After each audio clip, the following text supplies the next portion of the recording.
బీరకాయ కూర. బీరకాయ కూర అందరికీ చాలా నచ్చదు, టేస్ట్ ఉండదు అని అనుకుంటారు. కానీ బీరకాయ కూర కూడా అత్యంత టేస్టీగా ఎలా చేసుకోవచ్చు అంటే, బీరకాయలని బాగా చిన్న చిన్నగా కోసుకోవాలి. బీరకాయలు, ఉల్లిపాయలు, టమాటాలు ఇవన్నీ కోసేసాక ఇవి బాగా నూనెలో బాగా ఫ్రై కావాలి. ఫ్రై అయినాక స్మెల్ కూడా చాలా బాగుంటుంది ఫ్రెండ్స్. మీరు ఇది తినడం వల్ల మీకు ఇది బీరకాయ అనే అనుకోరు మీరు, అలా ఉంటుంది టేస్ట్. స్మెల్ కూడా చాలా బాగా వస్తుంది అది వేయడం వల్ల. సో మీరు ఏం చేయాలంటే, అది బాగా నూనెలో మరిగాక మీకు కావాలంటే టమాటాలు కూడా వేసుకోవచ్చు.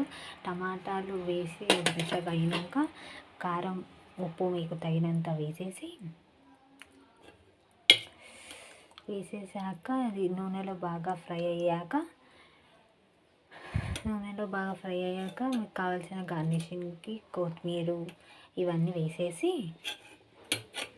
తీసేసారంటే చాలా డెలిషియస్గా ఉండే బీరకాయ కూర రెడీ. చూడండి ఫ్రెండ్స్ ఎలా ఉంది ఇలా కర్రీ. ఇది స్మెల్ కూడా చాలా బాగా వస్తుంది, చాలా డెలిషియస్గా ఉంటుంది. నేను ఇంకా ఏం లేదు కాబట్టి ఏమీ వేయలేదు. మీకు కావాలంటే మీరు వేసుకోండి.